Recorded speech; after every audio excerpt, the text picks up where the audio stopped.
Well, good afternoon, everybody, from high above start finish at Mid Ohio Sports Car Course in Lexington, Ohio. This is, for the first time on DriverSeye Live, the North American Formula 1000 Championship presented by EPC. Happy to have everybody's company, as always, for free practice 2 from around the 2.25 mile Mid Ohio Sports Car Course. I'm Brendan Kazmarek from DriverSeye Live, joined this afternoon by Dustin Hodges from Right Turn Racing.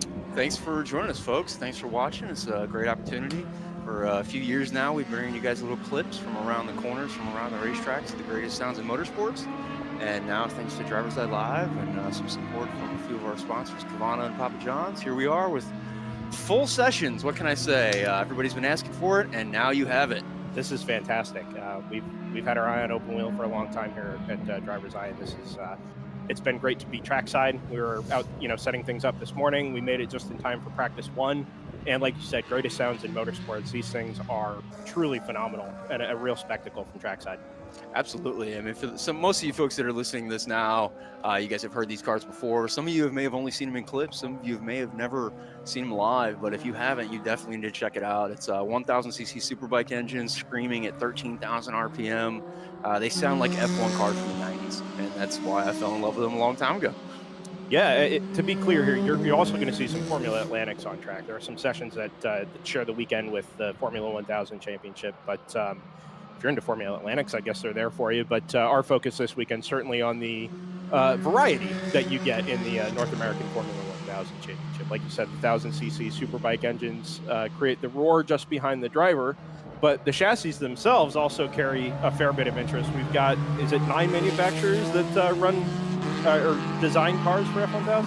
Yeah, there's 9 manufacturers that are active in the series. There's actually, over the past 4 years, we've had as many as 14 total different manufacturers. And that's because it's more than just a manufacturer. A lot of guys think they have to go to this, you needed some big manufacturing process and a global company to build a car. There's a lot of cars out here that guys literally built in their garage, some home builds, some cars from other series, F2000 cars that were converted into F1000. Not much of a change, just from basically the roll bar back, new engine bay. And the best way to tell the difference between these cars out here is you're looking at some of these videos of the difference between F1000 and Formula Atlantic is the Formula Atlantics look a lot wider is the best way I can describe it. The tires are twice as wide, the side pods are twice as wide, the wings are a lot bigger, and they do have about 100 more horsepower. So they should be extremely faster than the Formula 1000 cars. But sometimes things don't always play out the way they're supposed to. Yeah, I'm looking at timing from this morning's practice 1 session here, Dustin, and in Atlantic, like you say, is 124.904 was the quickest time from Dudley Fleck. Not that matters too much, but Alex Mayer, reigning Formula 1000 champion, and the reigning Formula 1000 champion, and the reigning Formula 1000 champion. Not even 2 seconds behind the fastest Formula Atlantic on what I gather is considerably lower budget than the guys who are running the Atlantics are spending. Yes, to get an upfront, competitive, capable winning Atlantic car, you're looking at spending well into the 6-figure range. You can get a winning Formula 1000 for less than 50 grand. There's cars available right now for 35 grand with motors ready to go on track. You can win a race with tomorrow. That's wild. That's wild. And I know that there are other series that are running this weekend. Something like a Formula Ford is much more in line with that budget, right? Is what you would find in the Formula 1000 Championship. Absolutely. And that's, the Atlantic cars are great cars. It's a lot of people think that I have some negative opinion of them or something, but it's a phenomenal class. Yeah. It used to be the training ground for IndyCar before Indy Lights kind of became that de facto step. And yeah, that's kind of why the price point is where it's at, is these cars used to be run on a $2-3 million annual budget in a mega pro series running on IndyCar weekends. And so yeah, the maintenance and the upkeep on the engines and the electronics and everything is just still pretty intense. So let's take that from a driver's perspective now. If you're anywhere in the range of open wheel drivers, whether you're a club racer who just likes to drive fast cars, whether you're an aspiring young driver that wants to get into something that is equivalent to a road to Indy type, tier car, or you're just you've been around open wheel racing all your life and you want to get behind the wheel of a car, dollar for performance, this is arguably the best you're going to do in North American open wheel racing. Hands down. And it's amazing. And it's not just me that says that. All the time I have people that jump in my rental cars, and when they look at the dollar value, They see the speeds, they see the performance, and yeah, I mean, I've got a kid that's going to run the rest of the season with me, and his father said, you know, I want the kid an Indy license for years, and USF 2000 is just a big waste of money. And he said, if you're not really looking for that scholarship, you don't need to go that route. And that's if you're looking for pure driver training, it's a great place to be. And you can't go 170 miles an hour for this kind of money anywhere else, probably in the world. It's definitely, I like to tell people you get Atlantic speeds for the F1600 price. So that's kind of the best way to say it. And of course, we're sharing the weekend with F1600, F2000, the championship series that are all promoted by Formula Race Promotions. But what that means is your opportunities are to come to some of the classic, American racing circuits, particularly from the Mississippi Audis. We're going to go to Audubon later in the year, Road America. But, Summit Point, Mid-Ohio, the possibilities out here are endless. But as a driver, if you are one of those aspiring young drivers, you get the chance to go to pro racing circuits and get the experience that, like you said, the same F2000 drivers and Road to Indy drivers are going to get by, spending their millions. Or you can come here and get your performance out of it and get your track exposure. Absolutely. Yep, that's one of the big things that's a great selling point about Formula Race Promotions and FRP is that, they do provide that cost-effective training ground where you really can. You can, you get, like you said, you get to run on Elkhart Lake, you get to run on Audubon, you get Barber. The past couple of years we ran VIR, Watkins Glen, and it's a rotating thing. So it's, they try and keep those preeminent courses and then throw in some of the fun ones that people have almost forgotten about, like Summit Point. That track was built for Formula cars. It's an amazing track to race at, and a lot of people don't like going there for some reason. And they'd rather go to Coda or Indy or something like that, which is okay. That's great, but there's something to be said for a challenging race course. For sure. Yeah, and if the series has the level of interest to keep putting it back on the calendar, there's obviously something enticing about it. And like you said, they suit these types of cars exceptionally well. It's narrow, it's challenging, it's flowing, but still plenty of speed. I think that's why drivers love this place. For sure. Yeah. Yeah. We're in the media center at start finish, right? We look to our right and we see cars come around turn 11, the carousel up over the rise at turn 13. But as they disappear from us, they're sailing off into turn 1 at probably 120, at least 130, somewhere in that range. Dab the brakes, down a gear, and chuck it into turn 1. Still at the apex, probably 90 or 100 miles. Alex says there's no brakes. That's wild. I know in an F2000 car, that corner's flat out. No lift, no brake. I did it. I sat on the pole at the runoffs here in F2000, and that was your hang on for dear life lap. And just have faith and set it, and it's going to go. So do these cars, having said that then, do these cars kind of ride on the edge, or do they make enough downforce that when you turn in the corner, as long as the car is balanced, it's going to grip? Well, it's kind of a mix of both. It's funny you say that. They create a lot of downforce. The cars only weigh 800 pounds without the driver, okay? They have roughly the same amount of wings as a Formula Continental F2000 car. So an F2000 car weighs 250 pounds more. Mm-hmm. So it creates the same amount of downforce as that F2000 car, but it's a lot lighter. Sure. So it does. The guys that get into the car for the first time, they get into a corner, and they are amazed at how much they can keep increasing the speed in the corner, and it'll grip. But at the same time, you have to drive it at that limit to make that work. So if you go out and you try and drive around at, let's say, 8/10, and you're just kind of like not really on it, but just kind of cruising, you won't get that grip. So it'll feel less stable than if you're at the limit. So looking at the timing sheets from this morning, Alex Mayer had the quickest time, 1:27.048. Nico Vardis was a couple of seconds back. It was really cold this morning. And it was a little damp, and there was some oil on the track from what the drivers are telling me. Though Alex's pole time from last year was a 20.3.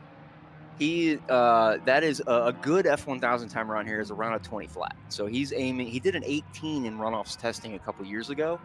So that's the goal this weekend is a 19 from what Alex tells me. And that's the guys that are right behind him could be just capable of that. Shane Prieto, Nico Vardis, Riley Harris. Those top 4 are really going to battle for this win this weekend. And that's going to be the thing to watch. Nico knows this track very well. He races here all the time. He's from Michigan. He's pretty close. So he comes down here a lot, knows it really well. Now, Shane Prieto, first time he's ever been here. Shane was second at Carolina both days. Oh, wow. Great driver. Has been running the series for a few years off and on and is really quick. So if he can pick up this track and learn this place, he'll be right there at the front. Riley Harris lives 7 miles down the road. Oh, wow. So, again, he knows this place like the back of his hand. He's in a very quick car, great, capable driver. So I really see those 4 guys are the ones to watch to battle for that top spot tomorrow and go for pole time. Awesome. Well, we'll keep an eye on that. At the moment, for poor Nico Vardis trying to get the track layout and everything sort of sorted. Practice 1, oil on track. It was 40 degrees when they went out, first thing this morning. And now it's starting to rain during practice 2. I've seen 2 Atlantics slide off the track in the past 10 seconds. There you go. So it's starting to sprinkle. The rain is coming down, and you can see the train of cars just entering pit lane. We should mention, too, these cars are on slicks. I mean, they're not out there on any sort of tread. So the minute it starts to get even a little bit greasy, you have to go slower, which means the car's not generating the downforce that you need to keep the car on the track, and the whole thing just sort of. And then the tires are cooling off because you're not generating the heat, and this is one of the worst types of drive. I mean, if it's pouring down rain, you put rain tires on, you go racing. Yep. If it's just sprinkling, you can't put rain tires on. Sure. They'll burn off in one lap. Like right now, even if this was a race, the guys would just have to figure it out. Yeah. And I think I just saw a black car sitting off on the edge somewhere. There is. That's down at turn 4. It didn't quite make it into China Beach, but you could just catch it there. With 7 black cars in F1000, it's always kind of interesting to tell who's who here. But it looks like they're getting going, so that's good. So the actually, I don't think has Alex set a time yet? He has. Oh no, there he is down there in 6th overall. So 3rd this afternoon. But our best time this afternoon was Nico Vardis, a 1:27.7. So more or less equivalent with where we were this morning with Alex's time. So Nico is sort of finding his way around. But now, as we said, with the rain starting to come down, another car just spun right in front of that other car. That's one of the Atlantics. It is definitely getting slick for him to slow at that lowest speed there. And you know what? Just looking visually down at the track, Dustin, it doesn't look greasy. It's just in this camera I can see every once in a while I see something hit the lens. Yep. And I can tell that it's sprinkling. And for those of you I know I promoted in-car cameras today, and that's I just want to apologize. I think I actually probably screwed that up. The drivers were given instructions, and I think I gave them opposite instructions. So the cameras didn't get turned on properly for this session, but we will have full in-car cameras, and I believe Nico Vardis will be one of those tomorrow. So it's looking like he's going to be pretty quick, and should have an in-car from Nico tomorrow. And then Sunday we'll have in-car live with Alex Mayer and Shane Prieto, as well as Tim Pierce. So the top 3 in the championship points right now are going to have in-car cameras on Sunday. Fantastic. Yeah, we'll have that up and running for tomorrow. This is, we should say too, this is on DriverSeye's end, this production. This is the first time we've done open wheel live streaming. We've done it in kart races for 24 hours before, but this is new and different for us here. So as I think we've just gone black flag all officially, just making this is a formality at this point. We have to go recover the Atlantic, and what I can't quite tell, but looks a little more like an F1000 there, just backwards yes counter race. Pretty sure on that one. It looks like Alex Mayer gave up. He just pulled into the paddock, pulled out at left pit lane, and went into the garage. Well, when your first order of business this morning was to set quick time, is there really any benefit to come out and run your F1000 in the rain? Well, he promised me a 19 in qualifying this weekend. So like I said, his pole time from last year is a 20.3. Right. And I said, okay, Alex, that was in July. Yeah. It's a little bit cooler. There's a 3/10 there. A lot cooler. And that he says, yep, go fast time tomorrow. He says, I'm laying down to 19. We'll have to wait and see how that plays out. But I discovered Alex Mayer has been a guest of DriverSeye Live before. We met down at Barber for the World Racing League, which is more our normal home. But we discussed F1000 a little bit there, and jumping back and forth between the F1000s, and he was in a front wheel drive Audi TCR there at World Racing League. So he's a very versatile driver. But then we connected after the race, and he informed me that he flies an aircraft out of an airport that I serviced as an air traffic controller. So we've almost certainly talked even before that. And I think what that says is Alex just likes to go fast and do fun things. Yeah. And he obviously has some level of talent for it as well, being reigning champion. And that's not to say there's not competition in the Formula 1000 championship either. Like you mentioned, Nico Vardis, Shane Prieto. Oh, yeah, absolutely. I mean, honestly, the biggest thing that Alex has going for him is that he shows up every weekend.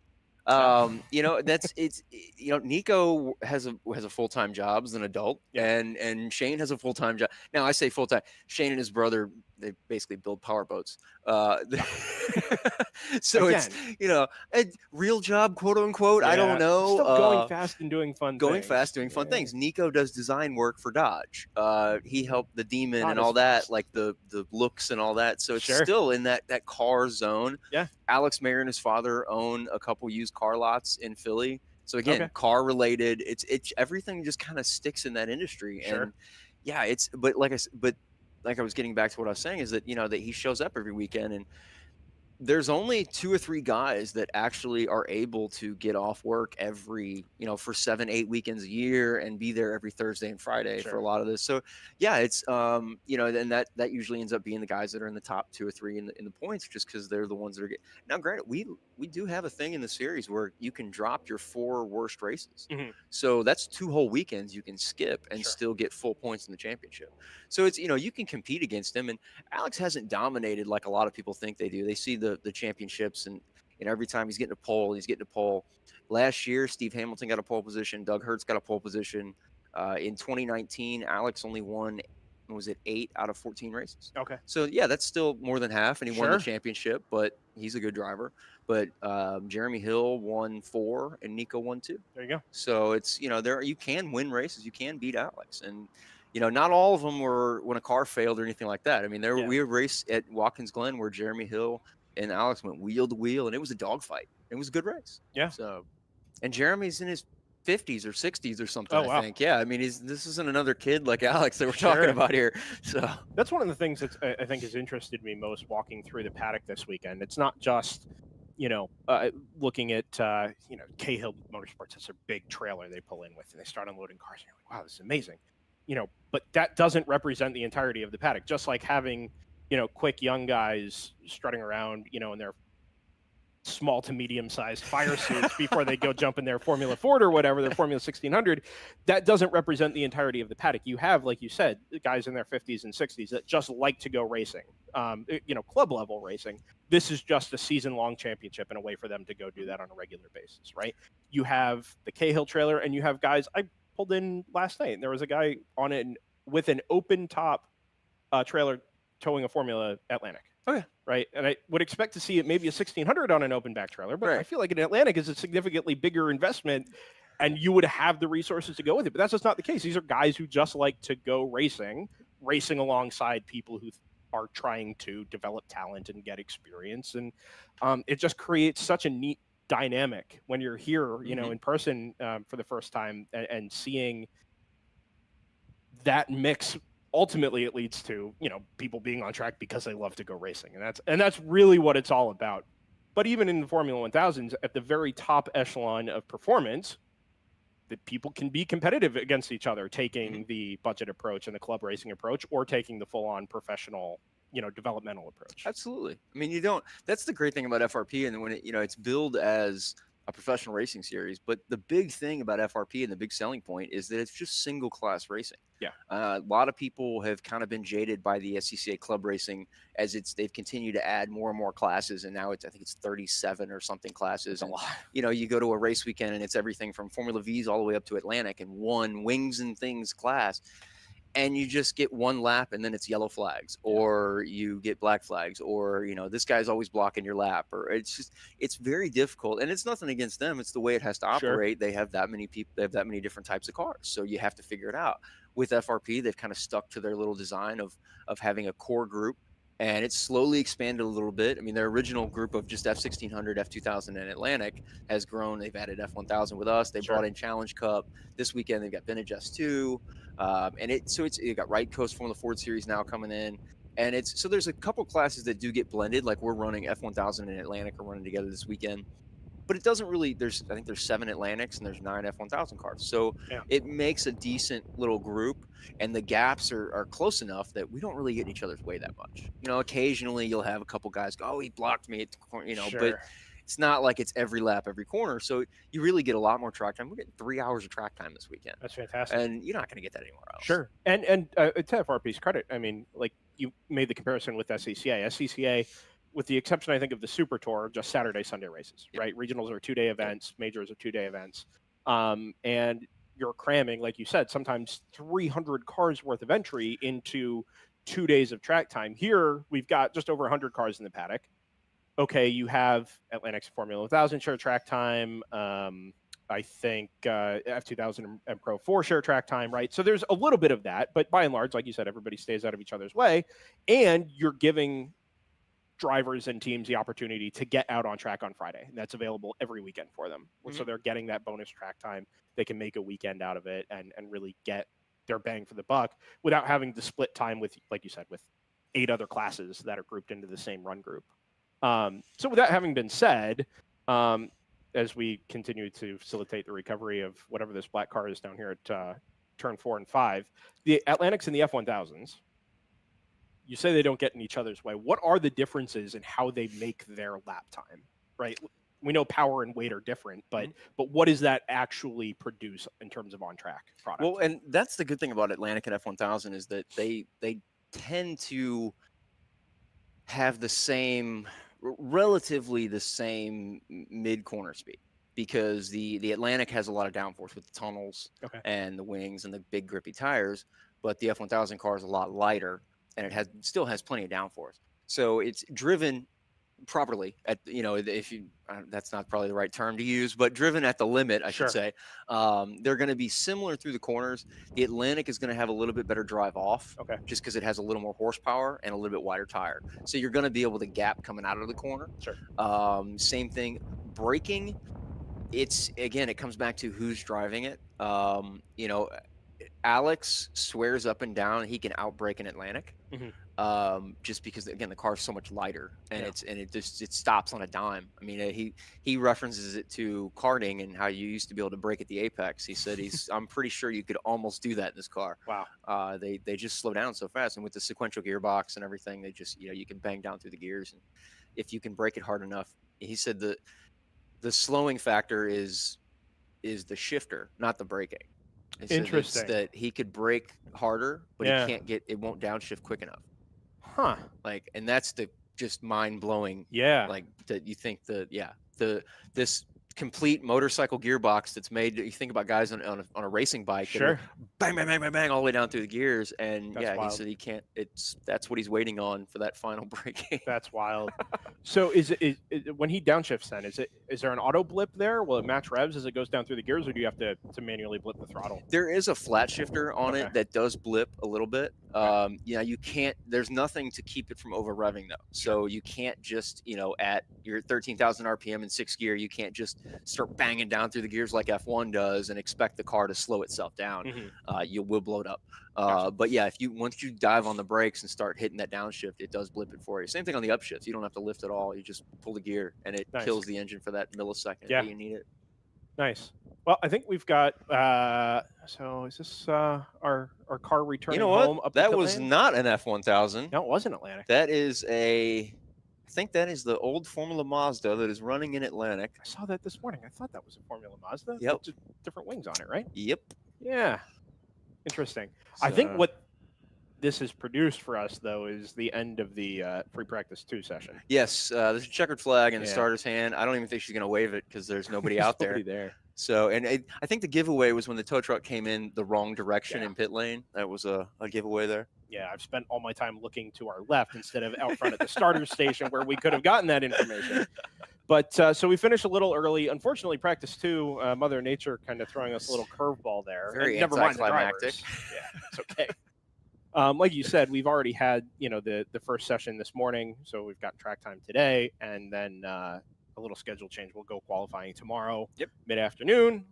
Alex can go get his 19 or whatever he wants. Yeah, and we'll give away that MPT pole position tomorrow, right after qualifying live in pit lane, and then we'll have a race tomorrow. So I can't wait. I'm excited, man. This is get to see all this, and don't forget, you guys will be live again here in just a little while, about 6:15 tonight. We're going to do our random drawing awards like we always do every weekend, give away cash and prizes to all the drivers from all of our series sponsors.